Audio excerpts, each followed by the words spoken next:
What's up, guys? Mike Merlinski here with the Metal Webzine. Welcome to episode 43 of All the Metal Podcast. This is going to be part 7 of our Black Sabbath series. Today we're talking about Technical Ecstasy with Rylea Howe, also known as Riley Autumn from the Metal Webzine. She has been with us for a little over a year now, and she is just dying to dive in. Well, she told me that Technical Ecstasy is her favorite Sabbath record, and I am not used to hearing that, and I was so intrigued by hearing that I gave her this episode. So, we're going to give her a call. We're going to get to it. I have a lot of thoughts on this one. This might be the most negative commentary you'll ever hear from me on this channel, in this webzine. Usually I'm pretty positive about things, but I might talk some smack about Ozzy on this episode. So, we'll see if we agree or not, and should be a good one. I'm excited to continue this series. I hope you guys who have been following along appreciate the series. Hit the subscribe button for All the Metal Podcast here on YouTube. Follow our link tree, which will be in the description, which will take you to all things the Metal Webzine. Check out our physical magazines that I started in April of this year, putting out one a month. There's a link to that in the link tree. It'll take you to Amazon. And eventually I'll have those stocked at some local stores in Western and Central New York. But enough me plugging away at my shit. Let's give Riley a call and talk about Black Sabbath's Technical Ecstasy. Thanks for tuning in, guys.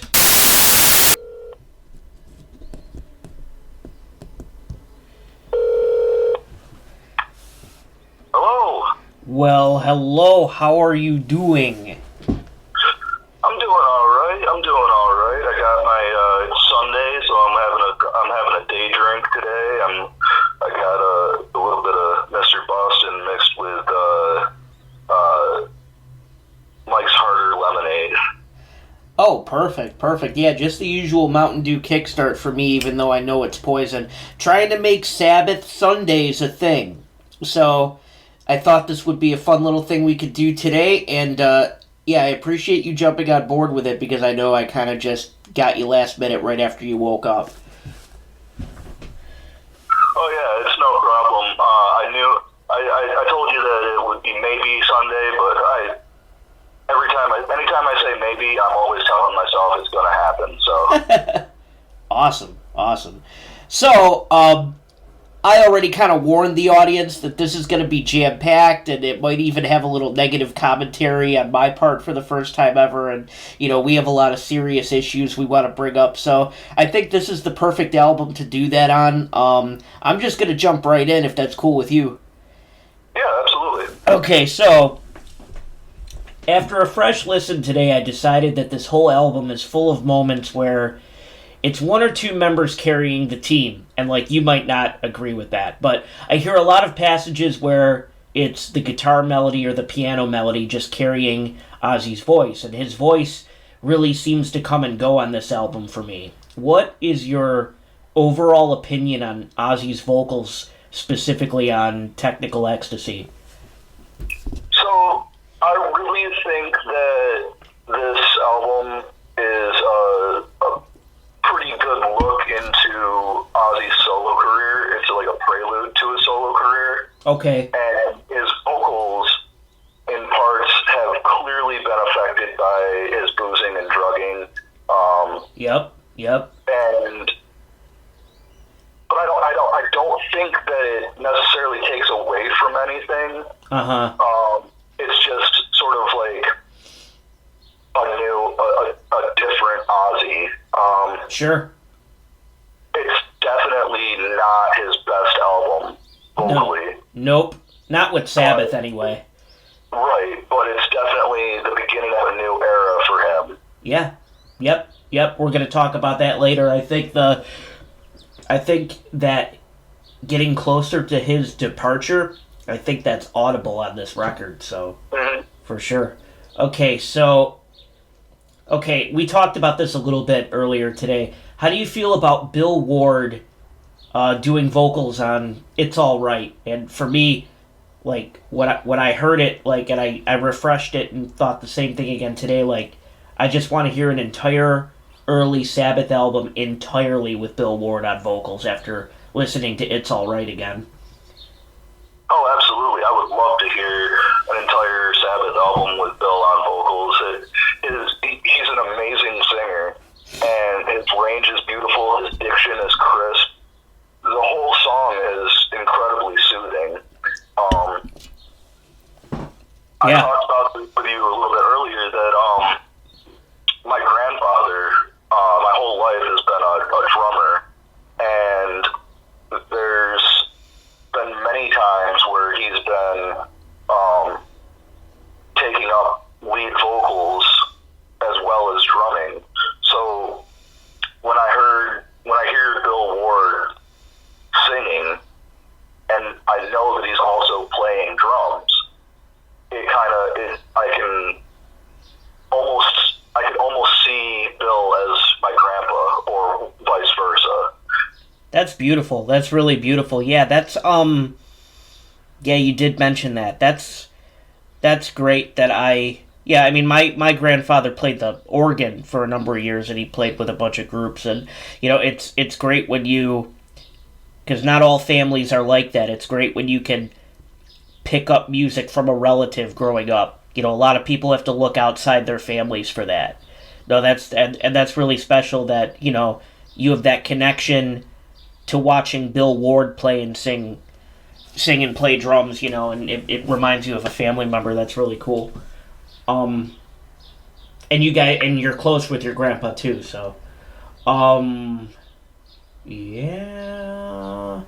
Okay, so we're getting closer to, we just talked about this, but now we can like flesh it out a little bit. So we're getting closer to Ozzy's departure from the band. Is this audible? Like, I think it is, especially on the first few tracks where he's just belting and wailing, as opposed to how precise he was with his melodies on the previous few records, like especially Sabbath, Bloody Sabbath, and Sabotage. So, like, in what ways do you think like Ozzy's departure is audible? If you could just get a little more detailed on that. I definitely with the fact that not as based on this album.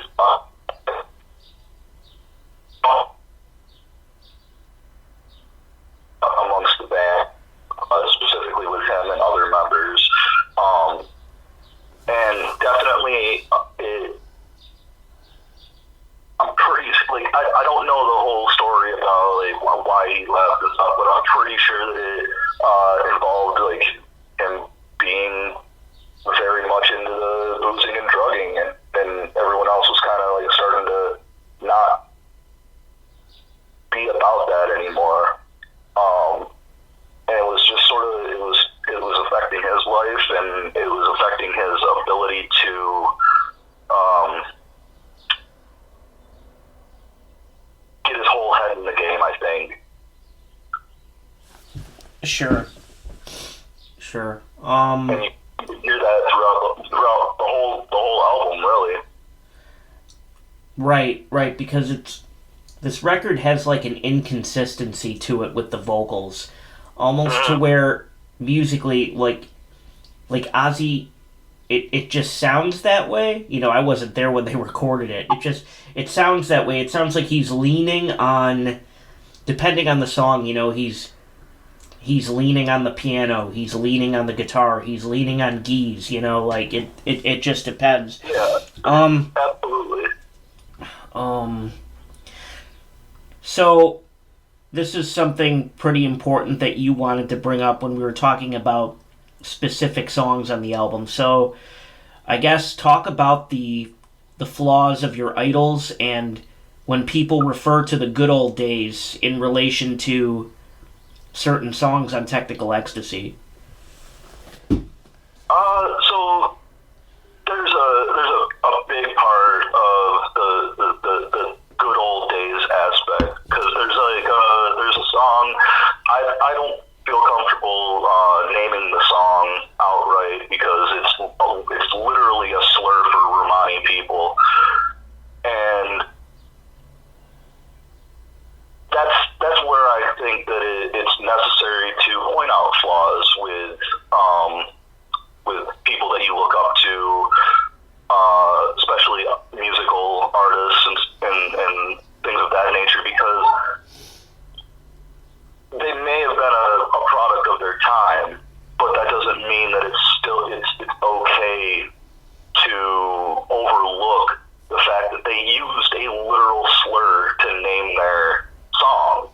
Sure. Now,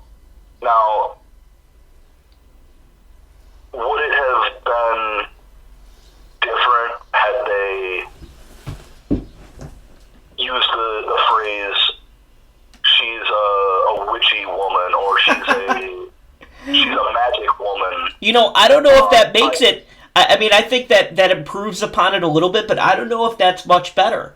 Just because there are different, religious and spiritual beliefs implied when you bring up that stuff, too. So that might be a separate discussion. Right. So, I think, and then you also have Dirty Women, which is, it's not necessarily being anti-sex work, but it is referring to sex workers as dirty women. And a lot of times, sex workers are deemed dirty because they have a higher likelihood of being exposed to STDs and STIs. And it's really harmful to think of STDs and STIs as being dirty. That when you ask somebody their status, you shouldn't be saying "Are you clean?" Right, because that's a heavy word, and the implication there is very real, and that's immediately going to affect somebody's self-esteem. Absolutely. And now, when I talked about being the good old days mindset, a lot of people that end up saying, I wish we could be back in the good old days. Honestly, just say what you mean, because... Yeah, don't tiptoe around it, just cop to the racism. Right. What do you actually mean by the good old days? Because I guarantee if you were anything other than a white cis male back in the quote-unquote good old days, they weren't very good. No. Right. Sure thing. Did you have more? No, that's pretty much it. It's solid conclusion. It's important to point out flaws and allow these people to acknowledge their flaws and grow from them. I'm not going to sit here and demonize Black Sabbath for naming that song the way they did. I want them to know that, hey, this is a problem, and grow from that. Right. Okay, so I do name the song later on in my little spiel here, but I'm going to just breeze over it when we get to that point. Okay, so just for the sake of my notes, but you're absolutely right. Okay, so to put a positive spin on this, your favorite song, your favorite riff, your favorite lyric, and your favorite drum moment from this album. So for mine, my favorite song is "You Can't Change Me." I love the lyrics. I love the message of it. I love the eeriness of the keyboard intro to the verse, and it kind of alternates with another riff that is something of a contrast or a juxtaposition. I really, really appreciate that. How musically diverse that song is. Favorite lyric, really all the lyrics to Rock and Roll Doctor it's a song that makes me laugh, but it has a lot of wittiness and cleverness to it, and I just really appreciate that. And I think that's reflected in the music too. It's a fun song. It's the whole package. It's, great dynamic between the lyrics and the music. Yeah. My favorite riff, same song. The intro riff to Rock and Roll Doctor makes me think about 90s melodic death metal bands and a lot of other heavy European bands that use that style with the slides and the bends, but it's still very melodic, and that riff comes back, it toggles back and forth between another riff. Iommi does a lot of really cool alternating between very different feeling riffs, like in terms of contrast, like in different sections and verses and intros, and that's like a great example of that. I love the intro riff of that song. And my favorite drum moment from Ward is the outro of Dirty Women, because he's just doing this consistent stomp and roll that fades out with the song, and it's just a huge moment. Like, if you really listen to the drums as the album is ending, he's doing a lot on the kit that isn't necessarily audible the first time around. So, what are your favorites? My favorite song is the same as yours, You Can't Change Me. I love like we talked about a little bit earlier before we got on the phone, was that, you know, there's a couple of ways that this song can be taken. I personally hear it as somebody being told to be someone that they don't want to be, and they're basically saying, fuck you, I am who I am. And I can relate to this level of confidence in oneself, this level of, you know, I know who I am, and you can't change that. So as a whole song, definitely my favorite on the album. Mm-hmm. What was the favorite riff? Favorite riff? Yeah. Favorite riff, the beginning of All Moving Parts. Mm-hmm. I love that intro. I found myself today, because I listened through the whole album about 3 times before you called, and there was the third time through, All Moving Parts started, and as soon as the vocals kicked in, I just started it over. I love to hear that intro. Mm-hmm. Yep. And my favorite lyric is actually in It's All Right, where Bill says, give it all and ask no return. Very soon you'll begin to learn. It's all right. It's all right. Right. I think that's a very powerful lyric. It's saying, like, do your best.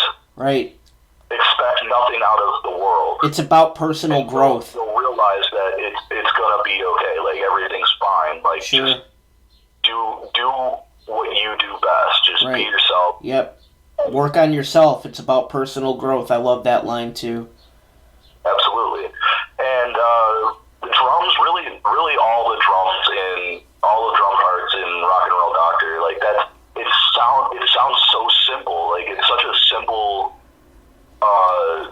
There's such simple drum beats, but that's the thing with Ward, is that there's a lot of times where his drums sound simple, but then you get behind the kit and try to play along, and you're like, wait, what the fuck is he doing here? Yeah, he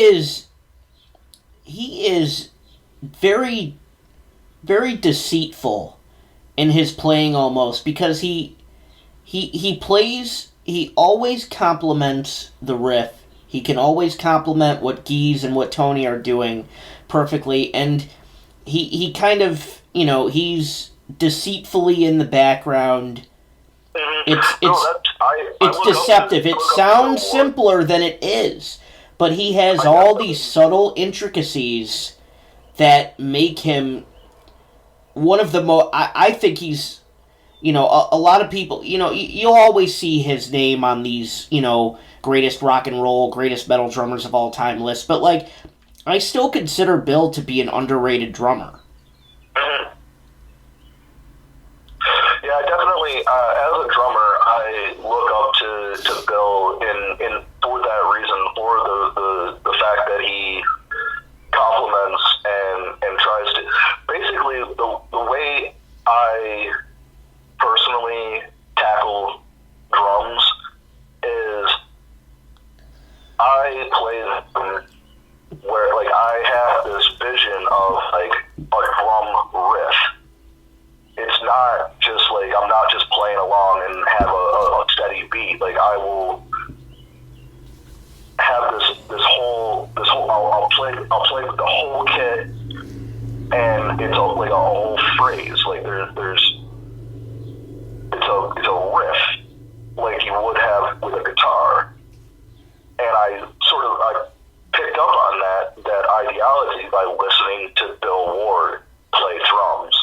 Right, you're not a drum machine with presets. You're going to write your parts. Absolutely. So, you brought this up earlier, prior to our conversation. Talk about Rock and Roll Doctor as a drug anthem and what that song means to you.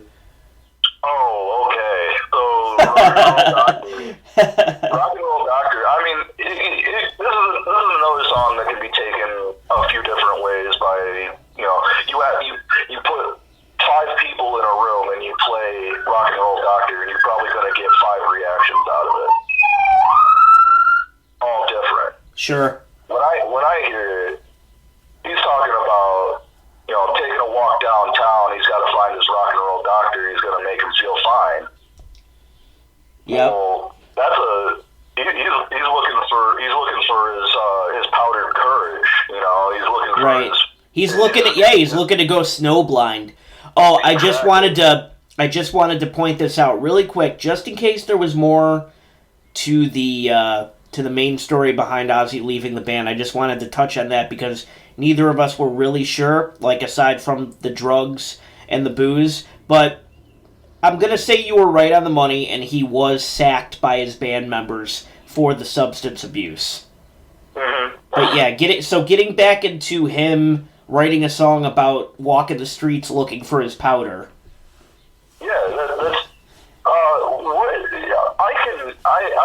I relate to a lot of different drug ballads, drug songs and stuff because I'm a recovering addict. I'm having drinks right now, but there was a time in my life where hard drugs were a very big part of my life. There was, a lot of different colorful powders and pills and stuff coming in and out of my system, and this song specifically, talking about, going out at night, like just kind of roaming the streets trying to find what you're looking for.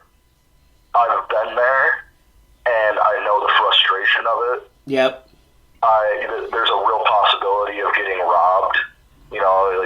Sure. You give your money to someone that says they have something, and then they just fuck off. They don't and you're just stuck there because you just gave them $200, and now you have nothing to buy food with. And, right.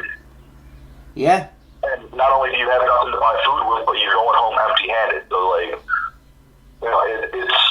it's a song that it's fun to listen to because it's got this, party song atmosphere to it. But lyrically, it's a very relatable song to addicts. Yep. Sure. Yeah, that's, that painted a very real picture in my mind of, walking down the street and handing someone every last dime you have, and, they run off, and don't you feel fucking stupid? That sounds fucking awful. Mm-hmm. All right. Well, that was pretty fucking real. I enjoyed that. Thanks for running through that. So, am I saying this properly? Is it Emetic? It's Emetic. I'm glad. See, this is why I asked, because I've been fucking saying it wrong for quite a while now. Yeah, no, it's Emetic. Yeah. I found the term in a clinical toxicology textbook. An emetic is a substance used to cause vomiting. Okay. Say somebody ingests some sort of poison, they go to the hospital. Right, it's like pumping the stomach. Right. They give them an emetic. Also, opioids can be considered an emetic because they will sometimes induce vomiting. Right. Okay. Yeah. Gotcha. Noted. Okay, so Emetic is your noise project. So talk about some things Emetic is planning, and also what have you guys been doing lately? I've been seeing a lot of posts, from your random live streams. You guys kind of do these shotgun live streams out of Rochester, and also as a follow up to that, just kind of run through how you feel after having left your former project, your solo project, Soundwaves Attacking Nothing behind, because you kind of, Emetic kind of became your cutoff point with your solo project. So, like, how are you feeling emotionally after that? And also, in terms of Emetic, like, what have you guys been doing, and what do you have planned for the future? So, in terms of Emetic, yeah, we've done three live shows. One of which got shut down by RPD because we were performing at MLK Park, and there was already people there. And our sound is like, we do harsh noise. It's not for everyone. A lot of people don't like it, and the people that were there did not like it, and they called it fuzz. So about 10 minutes before we had about 10 minutes left of our set, and two government officials came by and were like, hey, do you have permits? And we did not. We also performed on May Day at a barbecue held by the local IWW, the Industrial Workers of the World, which is a industrial unionist group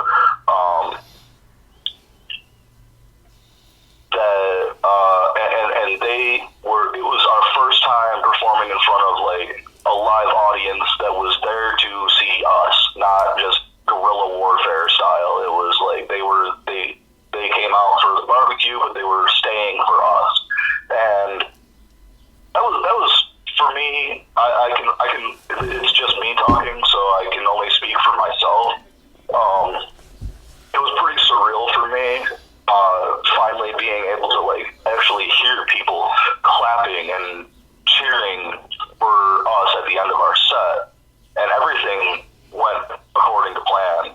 Unlike a couple of the first two sets where the very first set that we'd had,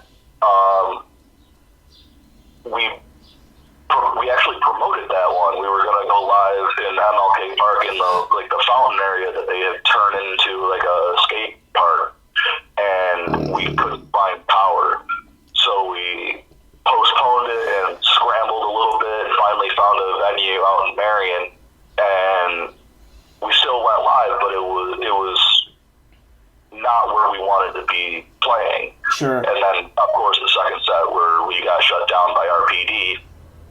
So this third set, in front of an audience that was there for us, not only did it go smoothly, but people were happy with it. They loved it. They were like, let us know the next time you're playing, we'll be around. And there was a lot of positive feedback. That's great. As for the future of Emetic, we are currently getting ready to master and release our second album. This is going to be more of a full length as opposed to the last one that we did that was more of an EP. This one is going to feature more of a harsh noise sound. It's like the last one we sort of, I don't know what else to call it other than death industrial power electronics, because like there's drum beats and stuff in it too. So like it's not just So noise. it's more musical than it is noise, right? So, but it's also like crazy. It's insane. Like there's no discernible rhythm to it, but there's fucking drums and other things other than just noise wall. But this one is gonna be there's definitely gonna be elements of the last album, but we're also going to incorporate a lot of what we do live, which is the noise walls as well as samples from historical figures in the anarchist and communist movements,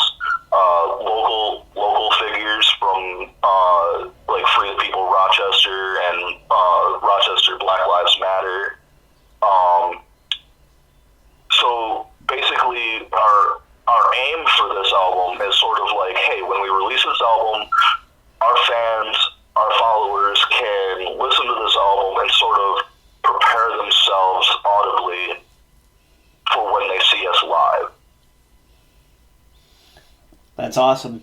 That's really cool. And, yeah, I think...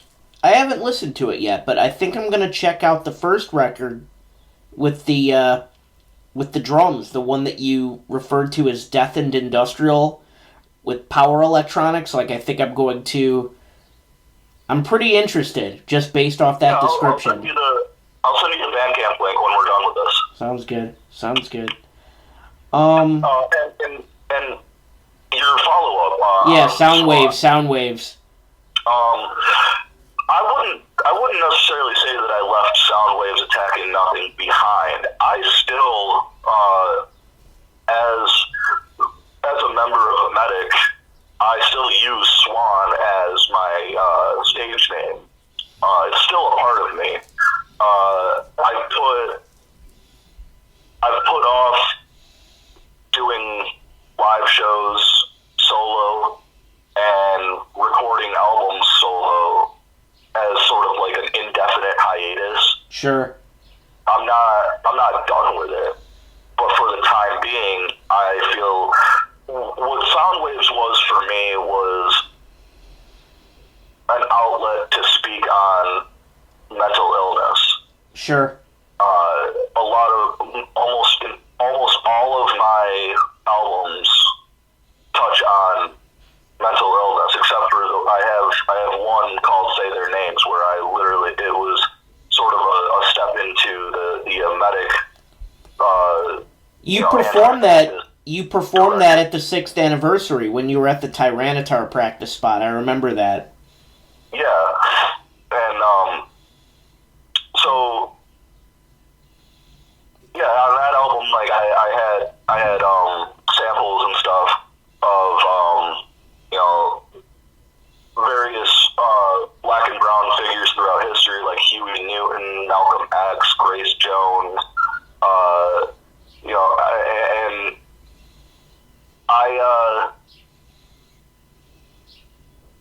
but mostly I was speaking on mental illness, specifically my experience with mental illness.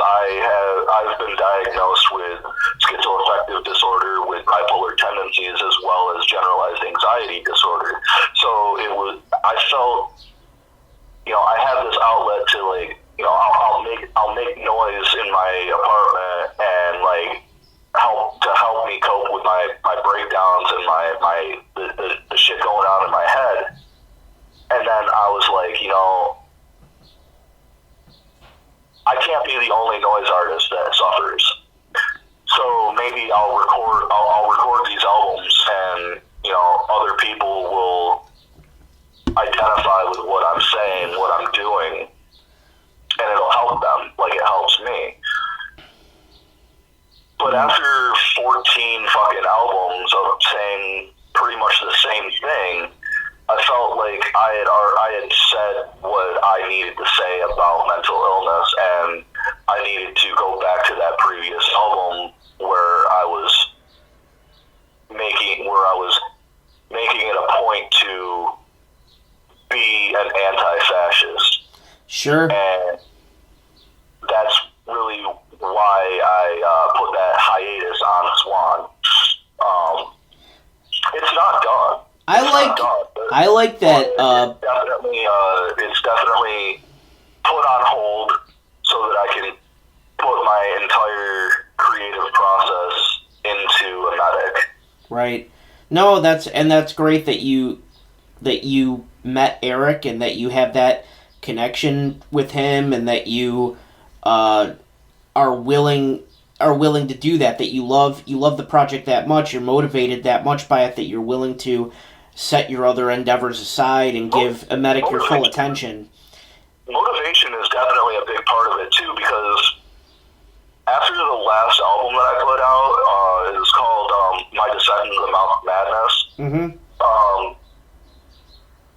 I put that out in October, and I met Eric mid-December, end of December, and I still have yet to make, at that time, I didn't have any motivation to make any more albums or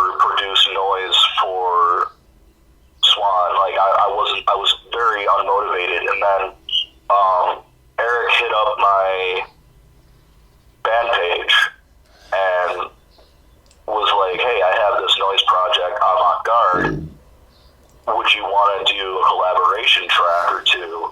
And I was like, absolutely. I got some unused tracks already. Like, I can send them to you, or we can get together and make some stuff together.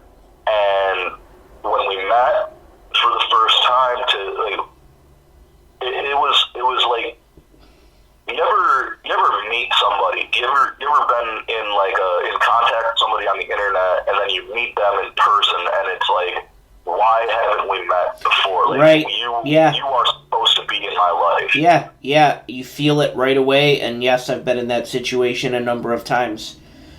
That's how it was. We sat here in my apartment, and we both had all of our equipment set up, and we were tossing ideas out, and we started recording right away. Like, it was like right away we started recording stuff for the first album, and it was so organic, and the chemistry was there. We agree on everything. Like, everything that either of us brought up, we're like, yeah, that's, like, we are supposed to be in a band together. And at first we were just like, yeah, let's just do noise. And now we're talking about, doing other things too. So it's like, I won't elaborate on the other things. That's in the future. Y'all have to see what that comes about. So, but I digress. We had that. We had that immediate connection, and I'm so grateful for it, because now the motivation is there again. Yep, sure. And I like that Swan is your stage name. I like that you took your former project and made it a part of made it your identity within Emetic. That's really cool. Tell everybody what you got tattooed on you, and just to show your sincerity for the new project and the new partnership you formed. Yeah. I'm very proud of this new tattoo. It's the Emetic logo, the name Emetic in our logo font, and it's a Klan member, a Ku Klux Klan member, hanging from a tree underneath it. Good. And that's a big statement to what we're about. That's a big statement to what we're about. I would say so. And I was thrilled when I saw that tattooed on you. I mean, not only was it symbolic of like this next chapter of your life, and how seriously you're taking it and how motivated you are, but just the power of that statement, like you said. And there at that point, like, there's no question as to what kind of person you are and what your values are, at least in that regard. Very awesome. So I guess we can get back into Black Sabbath now, but that was a great conversation. Yeah, let's do that. That's what we're about on this show here. This here episode, yeah. Okay, so getting back to Technical Ecstasy, we were talking about Ozzy leaning on the piano, leaning on the guitar, certain members leaning on others, depending on the song. So, would this album suffer without keys and orchestration? In my opinion, it definitely would. It definitely feels like some songs are carried by these elements. The song that shall not be named is one where I think the piano carries Ozzy's vocal melodies. Rock and Roll Doctor is another song that I think would suffer without the piano. And I think She's Gone would be nothing without the orchestra. Oh, absolutely. Suffer without a doubt. It would not be an album that personally I'd be willing to come on here and talk about if it wasn't for the keys and orchestration. Mm-hmm. It would feel empty, honestly. Yep. Especially like you said, Rock and Roll Doctor. Yeah. That whole song, it's a call, like that lyrics aside, vocals aside, that whole song instrumentally is a callback to like the early days of rock and roll. Sure. Yep. The keys, the piano parts in that remind me very much of like Little Richard. Right. Yeah, the bluesy yet upbeat keys, complementing the guitar riffs, and it's got that kind of like, it's got that stomp to it, it's got that swagger to it. Yeah, it's very classic rock and roll. And Absolutely. It's like on this album, they kind of, sorry to talk over you, on this album, they kind of wrote around keys and orchestration, whereas on past albums, you could tell it had a feeling of, okay, well, this is the song, now what can we add to it in terms of keys and orchestration to kind of, enhance it. But on Technical Ecstasy, I feel like they were writing around these orchestration ideas, and it's like certain aspects of the songs coming from, the members of Sabbath on their own were they almost feel like afterthoughts. So that's just Definitely. me. And I'd like to give the credit where the credit's due. Gerald Woodruff, I think I'm saying that last name right.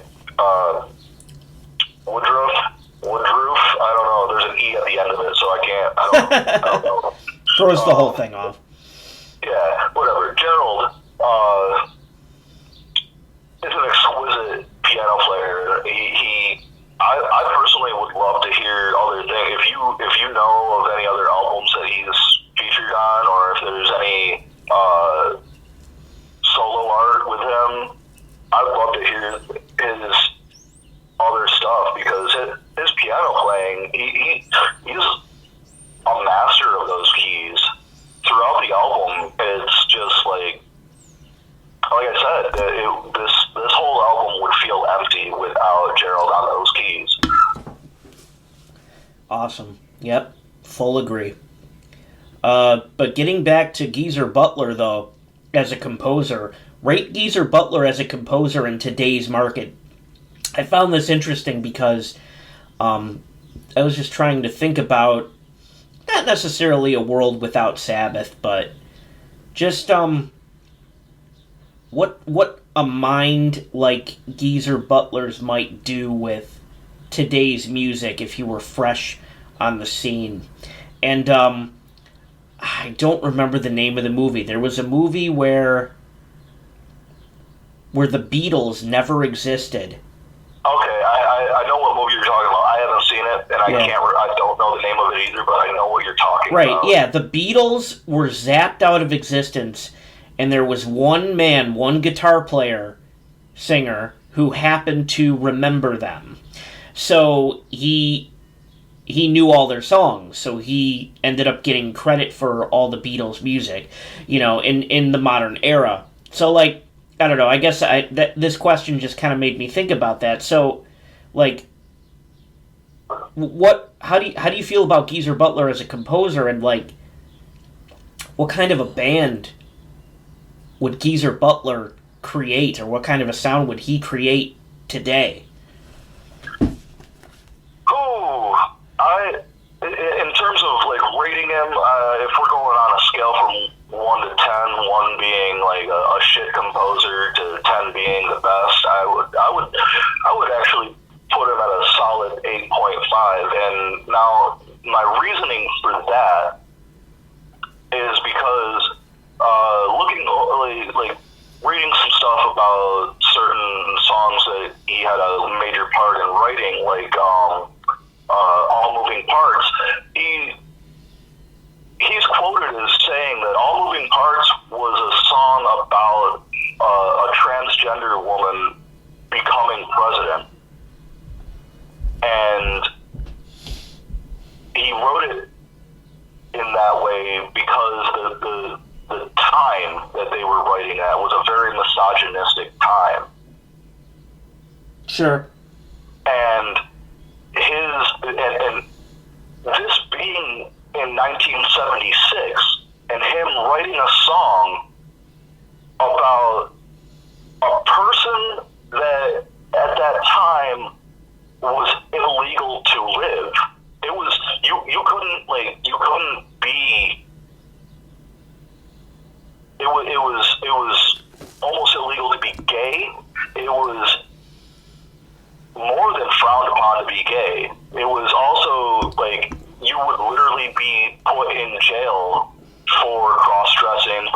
drag queen for being trans.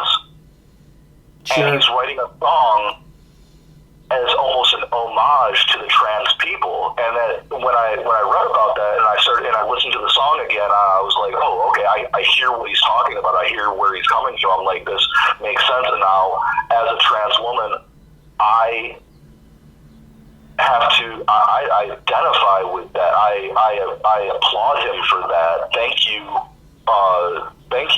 Geezer Butler, for like shedding some light on the misogyny of the time period that you were writing that song, and thank you for wanting the same thing that trans people have wanted since it became wrong for us, right, to be alive. Like, you want us to have the same opportunities. You want us to be able to be president.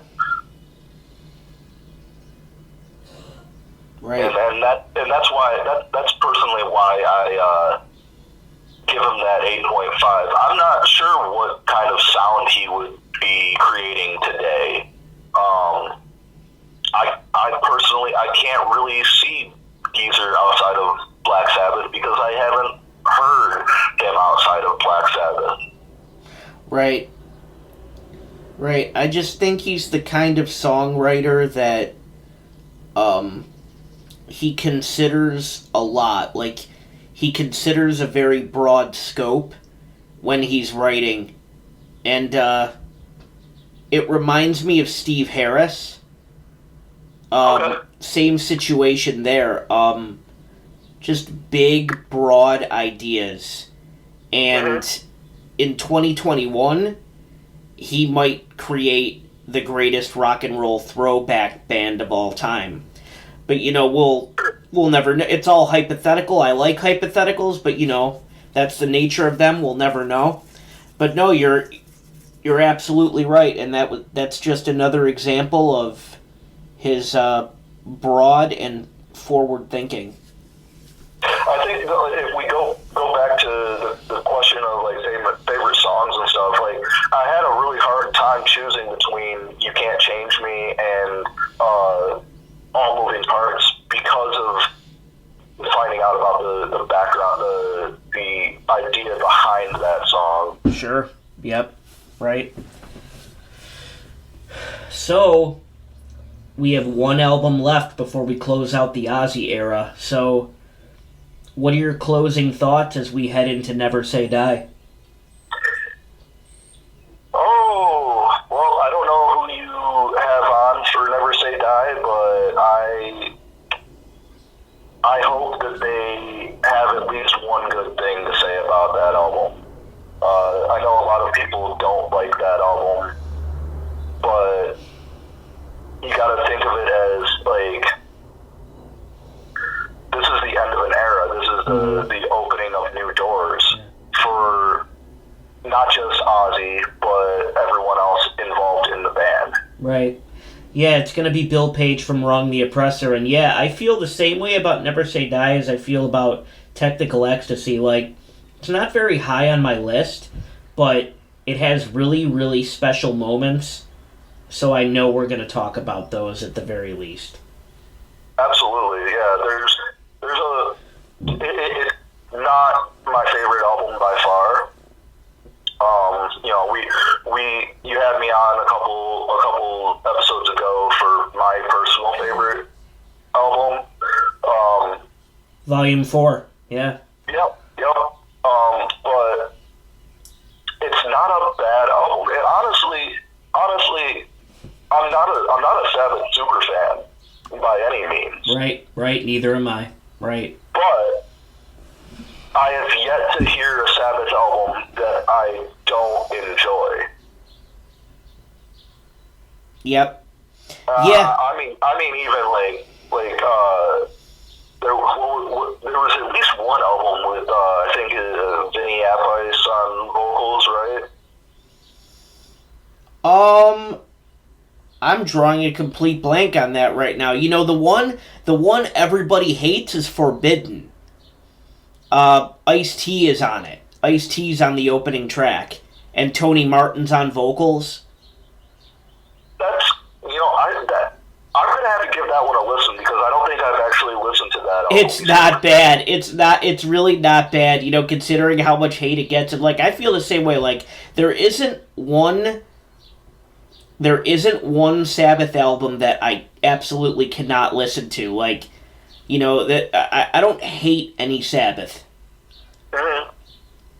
Right. Yeah, there are definitely bands that I'm a fan of them, but this and that album I can't listen to. Right. That's not the way. Not that way for me. I can. You put on and I'm sure that I'm gonna, after we get off the phone, I'm sure I'm gonna put on Forbidden and I'm gonna listen to it and I'm gonna like it. Especially now that you told me that Ice-T is on the first track. I fucking love Ice-T. Oh yeah, that one was produced. Shout out to Body Count, that new Body Count album that came out last year, Carnivore. Solid fucking record.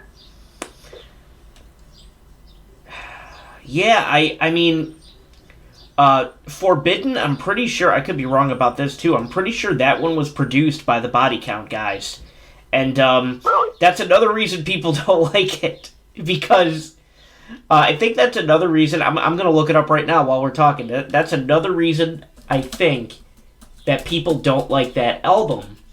Because even though Body Count's a metal band, there was a lot of hip-hop influence behind that album, and that's why people don't jive with the mix of it. But I think it's a really interesting sounding album. I also think Tony Martin is an incredibly underrated vocalist, and I love his vocals on all three of his Sabbath albums. We can get into the reasons why a lot of Sabbath fans don't jive with it because of the hip-hop influence, and we know the reasons for that. There's a lot of racial prejudice that comes with the history of heavy metal, and it's unfortunate, but that's why it's our civic duty to get those people out of the scene. Don't pay them any mind. Don't give them a platform. Sure. Yeah, I was right. Okay, so I'm going to read this whole thing to you since, you're talking about giving it a listen. Okay, so right off Wikipedia, Ernie C. of the rap metal band Body Count produced, recorded, and mixed the album. The album's opening track, The Illusion of Power, features a verse by Body Count member Ice-T, delivering a spoken word part during the song's bridge. It's awesome. You gotta listen to this if you haven't yet. You gotta listen to it. Yeah, no, I'm definitely gonna give it a listen as soon as we're off the phone. It sounds like who's the main vocalist on that one? When was this released? Forbidden is from the mid-90s. The vocalist is Tony Martin, so the same guy who was on Headless Cross and Tear. Okay, Tear is another one that I was going to mention. That I've heard a lot of people hate on Tear, and I've that's one that I've listened to, and I fucking love it. Tear is fantastic. It's all Norse mythology. I know your personal favorite is Dehumanizer, right? Dehumanizer is my favorite Sabbath album, but Tear is incredible. It's great songwriting, great vocals, and it's all Norse mythology stuff. So I love it. That's really cool. I love bands that get into the Norse stuff without sort of diluting it. There's a lot of stuff that it's hard being a black metal fan because there's a lot of black metal bands that take Tolkien and Norse mythology and turn it into a fascist thing, and sure. I know I'm digressing from Black Sabbath, but if it wasn't for Black Sabbath, we wouldn't have black metal. So I agree. So we wouldn't have black metal. We also wouldn't have heavy metal as we know it in in my opinion. Yeah, we would have something. We would have something probably close to what we have now, but certainly wouldn't be the same. And I don't. Now, I have a question for you. Now, you've been interviewing me, but I'm going to ask you if Black Sabbath never existed, what band do you think would have ended up defining heavy metal? Well, oh my God, I can't remember their name. I have to look it up because there is a band. There's this band. I think, like, Blue is in the name. Blue Cheer. I was about to, that was in the back of my head, I was hoping that you would say Blue Cheer. That's the band, like, whenever people credit Black Sabbath for creating heavy metal, that's the band people always come back with, like, no, it was this band, and I couldn't remember what they were called. So I don't know. I don't know if that would have been it. And then what's funny to me is that Black Sabbath has never once called themselves a heavy metal band. They don't. They call it it's rock to them. For them, it was the evolution of rock up until that point, and it just happened to morph into a lot of the things that we appreciate in metal today. And I think there were a number of bands at that point in time, not necessarily throughout the world, but maybe in and around Birmingham as well, that that were playing something similar that could have very well been the jumping off point for modern metal anyway. And we'll just never know that because Black Sabbath was the band that got big at that moment and took off at that moment. And this is the same thing I say about Metallica all the time. Metallica has never necessarily been, the end-all, be-all of metal, thrash metal, or any era that they've covered, and they've never necessarily been like this uber talented band. What Metallica had was timing, and they had it was the right music at the right time and the right businessman behind the drums, and that's why Metallica turned into the almost the corporate titan of heavy metal that they are today. And Black Sabbath, you could say the same thing about Black Sabbath, because for all I know, there was a whole crop of bands that sounded just like Black Sabbath. But Black Sabbath was doing the right thing at the right time in the right place, and they're the band that got recognized for it first. I'm glad that you mentioned the businessman, because like you said, there was most likely a bunch of other bands that sounded just like them. They just didn't know the right people, and that just goes to show, in the music industry, just as well as like the film and any art industry, it's who you know and how you get involved. Right. Yeah. Yeah. I mean, again, now we're talking about Sabbath, but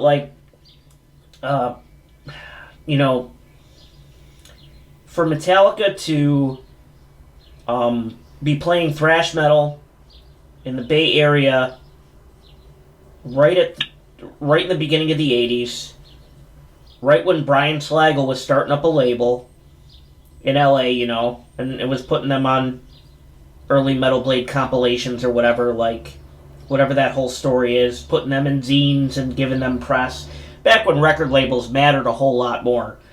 But, it's, timing is huge, but you also have to know what to do with your product. So, that's another thing, too. I mean, you create a brand. Right. This is your brand, and what are you going to do with it? You got to have at least one really good businessman in the band, especially today. Even more so today because, everybody's online. It's so easy to self-produce. It's so easy to self-promote. Nobody's looking for labels anymore. Everybody's getting big on YouTube and shit, and there's just so much content out there. It feels very saturated. But if you've got the right person or people propelling you, even if it's a member of your band, you will get noticed ahead of others. You just have to stay motivated and charge forward. Definitely.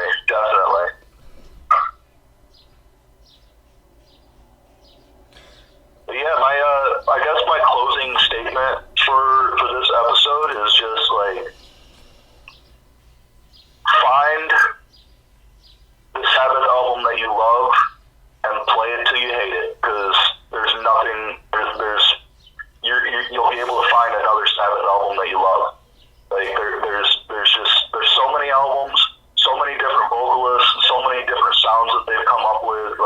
Right. They are a very diverse band, and not many people give them that kind of credit. The next, everybody that you know, the even the person that doesn't listen to heavy metal, you mentioned Black Sabbath to them, and they're like Ozzy Osbourne. right. That's just what, like 6 albums out of their entire discography.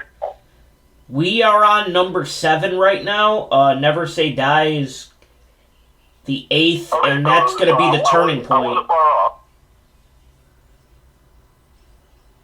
What's that?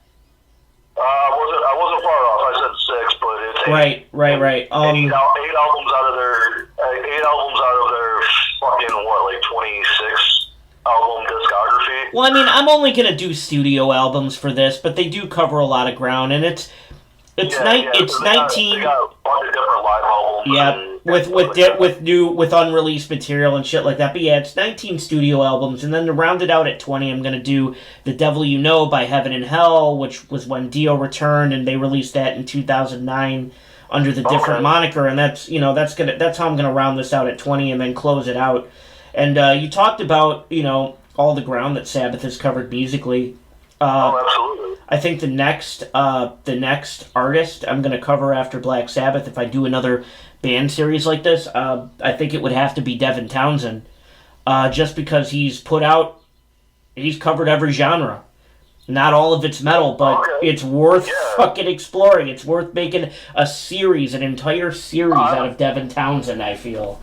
I'm not as familiar with Devin Townsend's work. Like I've listened to a little bit of the Devin Townsend project, and I remember being in high school and finding Strapping Young Lad, because I went to Ozfest in 2006 for my very first heavy metal show, and I saw Strapping Young Lad play. Sure. Amazing. Oh my god, the skullet. Oh yeah, I mean, no, they were great, and back in my Headbangers Ball days, I was really into Strapping Young Lad. But, I honestly prefer the Devin Townsend project, even his non-metal albums. Like, just because I love watching his journey, and I love watching I've really enjoyed listening to his many personalities and his love of, and more than anything, his love of violent weather. And not just violent weather, but seasonal change. Like, his music changes like the seasons do. And it's a whole, if you go through his discography, it's a whole journey through life, not just music. So that's why Devin Townsend's got to be the next band series I do. Awesome. Hell yeah. All right, so we're going to get out of here. Appreciate you taking the call. Appreciate your thoughts. But before you go, let me open up the schedule here, because I think you're coming back for at least one more, or I want you to. I'll come back for one more. Right. Yeah, what do I have you for on here? I mean, you got your pick pretty much. After the next couple, after Never Say Die and the first couple Dio records, your friend Huff is coming back for Mob Rules. After that, you kind of got your pick. I don't know. You want to do Cross Purposes? Cross Purposes? How do you feel about Cross Purposes? That's an album that I'm not very familiar with, so I'll definitely do it, because it's going to be... Oh, shit. All right, that's cool, because you know what? That'll be even better if it's new to you, and then by the time we get to it, you're locked in. Yeah, I'll put you down for Cross Purposes podcast. That'll be good. Alrighty. So I will be talking to you soon, and yeah, definitely link me to the first Emetic album, because I want to hear that deafened industrial sound, before it goes away forever. Definitely. I'll link you that, and we will be in touch. All right, I will talk to you soon, and you enjoy the rest of your day. You too. All right, bye-bye.